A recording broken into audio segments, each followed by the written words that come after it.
तर नमस्कार मित्रांनो, जर तुम्ही पण ओला उबर रॅपिडो मध्ये जर कॅब बुक करत असताल तर हा व्हिडिओ तुमच्यासाठीच आहे मित्रांनो.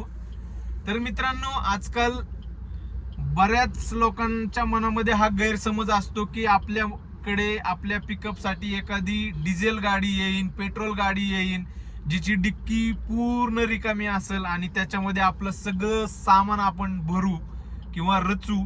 तर ही मनातली आशा तुम्ही काढून टाका, कारण ती आशाच राहणार आहे मित्रांनो. आजकाल बऱ्यापैकी म्हणजे 100% गाड्या या ओला उबर मध्ये सीएनजी गाड्या आहेत. आता सीएनजी गाड्यांना जर ओला उबर वाल्यांचे रेट परवडत नाही तर डिझेल वाला झक मारायला याच्यामध्ये काम करणार आहे का, ही गोष्ट पण लक्षात घेण्यासारखी आहे.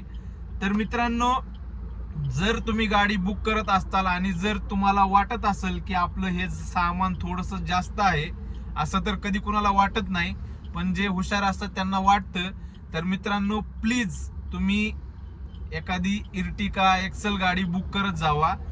कारण याने काय होणार आहे की तुमचा पण वेळ वाया जाणार नाही आणि ड्रायव्हरचा पण वेळ वाया जाणार नाही. कारण बऱ्याचदा असं होतं की एखादी गाडी, एखादा कॅबवाला तुमच्या पिकअप पॉइंटवर येतो आणि तिथं आल्यानंतर तुम्हाला सांगतो तुमचं सामान बघून की दादा हे सामान आपल्या गाडीत बसणार नाहीये, तुम्ही दुसरी गाडी बुक करा. तर मित्रांनो, दुसरी गाडी म्हणजे त्यांचं म्हणणं असतं की तुम्ही याच्यापेक्षा मोठी म्हणजे सिडन गाडीपेक्षा मोठी एक्सेल वगैरे गाडी बुक करा. तर मित्रांनो, जर तुम्हाला असं होऊ द्यायचं नसेल किंवा अशा गोष्टी जर टाळायच्या असतील तर एक गोष्ट करा की जर तुमच्या 3-4 बॅगा असतील मोठ्या आणि जर 3-4 लोक बसणारे असतील तर प्लीज इर्टिका गाडी बुक करा. कारण सिडन गाडीमध्ये या गोष्टी बसू शकत नाहीये. कारण सीएनजी टाकीमुळे तिचा स्पेस ऑलरेडी खूप कमी झालेला आहे. त्याच्यामध्ये एक पण सिडन गाडीच्या डिक्कीमध्ये एक पण ट्रॉली बॅग बसत नाहीये. ट्रॉली बॅग एकही बसत नाही. ती ट्रॉली बॅग डिझायर वाले पुढच्या सीट वरती ऍडजस्ट करतात. जर तुमच्याकडे 2 माणसं असतील आणि 2 ट्रॉली बॅग जरी असतील तरी ते ऍडजस्ट करतील पोरं. पण तुमची 3 माणसं, 4 माणसं, 3-4 बॅगा कोणत्याच सिडन किंवा डिझायर किंवा आवरामध्ये हे बसणार नाही. याची काळजी घ्या मित्रांनो, कारण तुम्हाला चांगलंच माहिती आहे. आता काही लोक माहित असून पण उगाच बुक करत बसतात. तर अशा गोष्टी करू नका.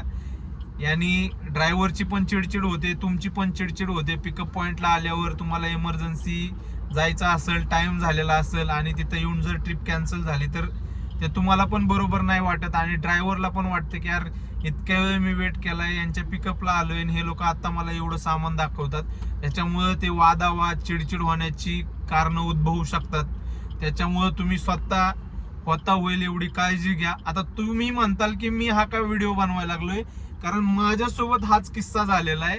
मला पिकअप आला होता आज, कधी नाही ते रिझर्वेशनचा, मुंबईचा ड्रॉप.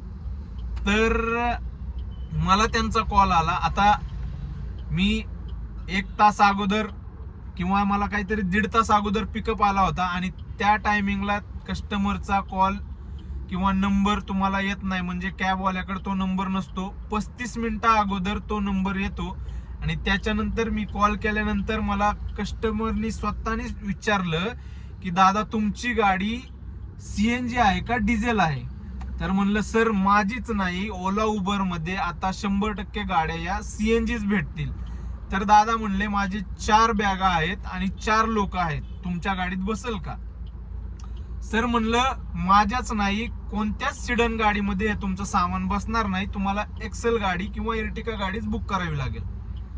तर ठीक आहे म्हणले आणि त्यांनी ट्रिप कॅन्सल केली. म्हणजे माझे 2 ते 2.5 तास तिथं वाया गेले आणि त्यांचाही टाइम वाया गेला. कारण त्यांना वाटलं होतं की रिझर्वेशनची ट्रिप टाकली आपण, त्या टायमिंगला गाडी येईन आणि त्या टायमिंगला आपण निघू. तर त्यांचाही तिथं टाइम वाया गेला, माझाही टाइम वाया गेला. तर आता ती गोष्ट वेगळी की उबरवाल्यांनी माझ्या तोंडावर 100 रुपये फेकून मारले.